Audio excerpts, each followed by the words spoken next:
आता एक थोडंसं आमच्या यूथ रिलेटेड एक विचारतो की नक्की आयुर्वेदा म्हणजे काय, म्हणजे आत्ताच्या पिढीला कळण्यासाठी पटकन. पण मला सुद्धा बऱ्याच जण तुमच्यासारख्या मुलांच्याकडनं प्रश्न येतो की हे आयुर्वेदा कोणी निर्माण केलं. मी आजकाल सगळ्या ह्याला कंपनी डायरेक्टर आणि आम्ही जे फाउंडर आहोत, आम्ही ते MD आहे, संस्थापक अध्यक्ष आहे. तर तसं आयुर्वेदाचं संस्थापक अध्यक्ष असं जर आपण गमतीनं म्हणायचं म्हटलं तर त्याचा श्लोक असा आहे की ब्रह्मा स्मृत्वा. म्हणजे आयुर्वेद हा कुठे निर्माण केला गेला नाही. ओके. तो त्या वेदांमध्ये होताच, ब्रह्मदेवानी तो फक्त स्मरला.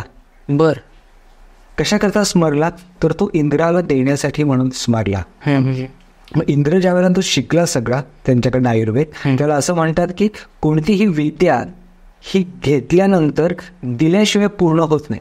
म्हणजे मला सुद्धा नाही खरं की मी विद्यार्थ्यांना शिकवताना जास्त शिकलो आणि गुरूंच्याकडनं शिकलोच, पण विद्यार्थ्यांना शिकवताना जास्त शिकलो किंवा पेशंटशी बोलताना मला जास्त शिकायला मिळालं असं म्हणता येईल. तर तसं इंद्राने तो अश्विनी कुमार यांना दिला. आणि एक काळ असं म्हणलं की ज्यावेळेला जो नैसर्गिक जी एक जीवन प्रणाली होती ती जीवन प्रणाली सोडून लोकांनी गावं वसवायला सुरुवात केली. मग त्याला ग्राम्य जीवनशैली असं म्हणलं, ग्राम बसायला सुरुवात झाली आणि त्यावेळेला लोक आजारी पडले. आणि म्हणून काही ऋषीमुनींनी इंद्राला प्रार्थना केली की आम्हाला तो सगळा आयुर्वेद द्या. म्हणून त्यांनी त्यांना त्याची तत्व फक्त दिली.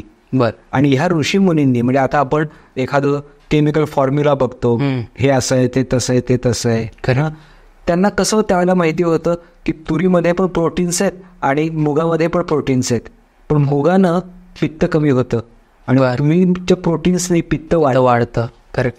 म्हणजे आत्ता सुद्धा जे आपण आधुनिक आधुनिक आधुनिक असं सगळं म्हणतो आहोत त्यांना सुद्धा अजून बरंच शिकायचंय बाहेर, की जे यांनी ऑलरेडी शिकून ठेवलंय, पण ते तुमच्या भाषेत आणण्याचं काम सोमसारख्या खूप छान आहे. तुमचा जो पॉडकास्ट आहे, मला खरंच कौतुक वाटतं या तरुण मुलाचं की हे सगळं तो तुमच्यापर्यंत घेऊन येतोय.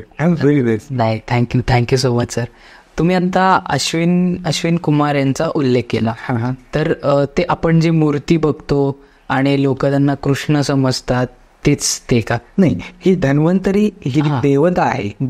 ही धन्वंतरी म्हणजे ती आरोग्याची देवता. ओके. असं म्हटलेलं आहे. म्हणजे तो जो एक हे की त्या समुद्र मंथनातून अमृत कलश निघाला, तर हा धन्वंतरीच्या हातामध्ये जे अमृत कलश आहे, जनौका आहे, वनस्पती आहेत, तर हे असणारे जी धन्वंतरी आहे तर ती विष्णूचं रूप आहे. ओके. असं मानलं जातं. जसं आपल्याकडे उत्पत्ती, स्थिती आणि प्रलय या ह्याच्यावर सगळी सृष्टी अवलंबून आहे असं आपण म्हणतो. मग त्याच्यातलं उत्पत्ती करणं हे ब्रह्माचं काम आहे, स्थिती म्हणजे टिकवणं हे विश्वेचं काम आहे. मग तुमच्या सगळ्यांचं आरोग्य टिकलं पाहिजे. तुम्ही टिकलात तर स्पिरिच्युअलिटी आहे ना. राईट. तुम्ही असल्यानंतर काय असणार आहे ती. मग ते टिकवण्याचं काम विष्णूनं या धन्वंतरीच्या रूपानं या अवतारामध्ये ते सगळं केलं असं मानलं जातं.